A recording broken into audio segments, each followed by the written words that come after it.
We come to Hands because Silver was diagnosed with autism at 3. Taking Silver anywhere before Hands was difficult. People didn't want her at their centers or whatnot because they didn't know how to approach her, how to handle her.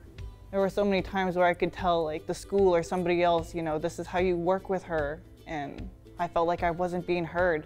But the people here heard me, and they knew how to work with her and how to get through to her, and they listened to the things that I tell them. That first year, she just blossomed. She amazes me with how much she's grown as a little person.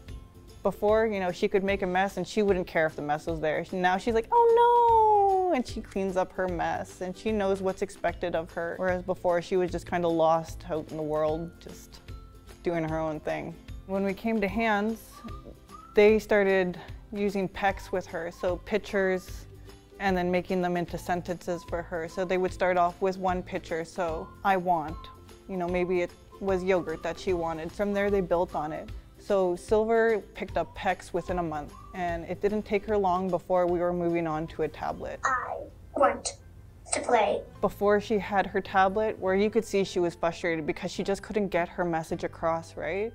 And she's a very good communicator, so even without any vocal communication, she could point and tell us or pull us to whatever. But with the tablet, she's been telling us things about colors, and you know, she can tell us what she wants to play with now, what movie she wants to watch, or where's mom, where's dad. It's just really great to see her starting to communicate with us.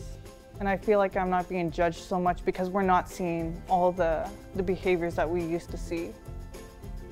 I don't want to know what it would be like without Hands. I don't want to know, because she would still be Hurricane Silver. This is where you will find your help. This is where your child is going to make leaps and bounds.